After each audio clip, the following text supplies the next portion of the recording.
ನಮ್ಗೆ ಬಗರ್ಹುಕುಮಲ್ಲಿ ಪ್ರೋಗ್ರೆಸ್ ಆಗಲೇಬೇಕು. ಕೆಲವರು ಆಸಕ್ತಿ ತಗೊಂಡು ಈಗ ಕೆಲವು ಕಡೆ ಪ್ರೋಗ್ರೆಸ್ ಆಗ್ತಾ ಇದೆ ಅಂದ್ರೆ ಬೇರೆಯವರು ಮಾಡಬಹುದು. ಸೊ ಈಗ ಎಲ್ಲೂ ಆಗ್ಲಿಲ್ಲ ಅಂತ ಹೇಳಿದ್ರೆ ಏನೋ ನಮ್ಮ ಕೊಟ್ಟಿರೋ ಮಾದರಿಯಲ್ಲೇ ಸಮಸ್ಯೆ ಇದೆ ಅಂತ ನಾನು ಒಪ್ಕೊಳ್ತೇನೆ. ಆದ್ರೆ ಕೆಲವರು ಪ್ರೋಗ್ರೆಸ್ ಆಗ್ತಾ ಇರುವಾಗ ಉಳಿದವ್ರು ಯಾಕೆ ಮಾಡ್ಲಿಕ್ಕೆ ಆಗ್ತಾ ಇಲ್ಲ ಅನ್ನೋದು ನನಗೆ ಅರ್ಥ ಆಗದೆ ಇರುವಂತಹ ವಿಷಯ.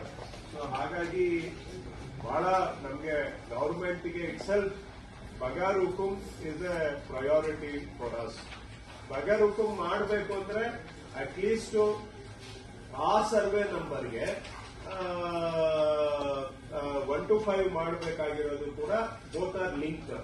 ನೀವು ಬಗರ್ ಹುಕುಂ ಅಲ್ಲಿ ಪ್ರೋಗ್ರೆಸ್ ಆಗಬೇಕು ಅಂದ್ರೆ ಅಟ್ಲೀಸ್ಟ್ ಯಾವ ನಂಬರ್ಗೆ ಅಪ್ಲಿಕೇಶನ್ ಇದೆ ಆ ನಂಬರ್ಗೆ 1 to 5 ಮಾಡಲೇಬೇಕು. ಸೊ ಎರಡೂ ಕೂಡ ಚೈನ್ ಲಿಂಕ್ ಅಲ್ಲಿ ಇದೆ.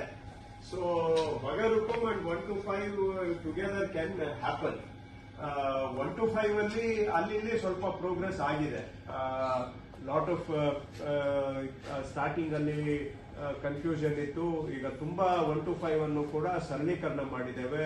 ಸರ್ವೆ ಡಿಪಾರ್ಟ್ಮೆಂಟ್ನವರು ಕೂಡ ಎಲ್ಲಾ ರೀತಿಯಲ್ಲಿ ಪಾಸಿಟಿವ್ ಆಗಿ ರೆಸ್ಪಾಂಡ್ ಮಾಡಿ ಮಧ್ಯದಲ್ಲಿ ಆಕಾರ ಬಂದಿಗೆ ಫಿಸಿಕಲಿ ವೆರಿಫಿಕೇಶನ್ ಮಾಡುವಂತಹದನ್ನ ಈಗ ಡಿಸ್ಪೆನ್ಸ್ ಮಾಡಿ ಬಹುಶಃ ಆನ್ಲೈನ್ ಅಲ್ಲಿ ಅದು ಎನೇಬಲ್ ಆಗಿದೆ ಈಗ. ಸೊ ರೆವಿನ್ಯೂ ಅಂಡ್ ಸರ್ವೆ ಇಬ್ರು ಕೋಆರ್ಡಿನೇಷನ್ ಮೇಲೆ 1 to 5 ಪ್ರಾಸೆಸ್ ಅನ್ನ ಬಹಳ ಈಗ ನಾನು ಮಾಡಿದವ್ರಿಗೆ ಸುಮಾರು ಕಡೆ ಒಂದು 10-20 ಆಫೀಸರ್ಸ್ಗೆ ಕೇಳಿದ್ದೀನಿ ಏನ್ ಪ್ರಾಬ್ಲಮ್ ಇದೆ ಅಂತ. ಏನು ಇಲ್ಲ ಸರ್ ಮಾಡಬಹುದು ಅಂತ. ಕೆಳಗಿನ ಆಫೀಸರ್ಸ್ ಏನೇನು ಸಜೆಷನ್ ಕೊಟ್ಟರು ಅದು ಈಗ ಆನ್ಲೈನ್ ಪ್ರಾಸೆಸ್ ಅಲ್ಲಿ ಎಲ್ಲವನ್ನು ಕೂಡ ಇನ್ಕಾರ್ಪೊರೇಟ್ ಆಗಿದೆ. ಯಾವ್ದಾವ್ದು ಗ್ರೌಂಡ್ ಲೆವೆಲ್ ಇಂದ ಸಜೆಷನ್ ಬಂದಿದೆ all of them are incorporated into 1 to 5. So ಹಾಗೇನೆ ಅದರಲ್ಲಿ ಎಸಿಗೆ DDLR ಗೆ ಬೇಕಿಲ್ಲ ಅಂತ ಹೇಳಿದ್ರು. ಈಗ AC DDLR ಎರಡೂ ಕೂಡ ತೆಗೆದು ಹಾಕಿನೂ ಆಗಿದೆ ಈಗ. ಸೊ ಹಾಗಾಗಿ 1 to 5 ಪ್ರೋಗ್ರೆಸ್ ಇಲ್ಲಿವರೆಗೂ ಈಗ 10% ಆಫ್ ದ ಟಾರ್ಗೆಟ್ ಕಂಪ್ಲೀಟ್ ಆಗಿದೆ.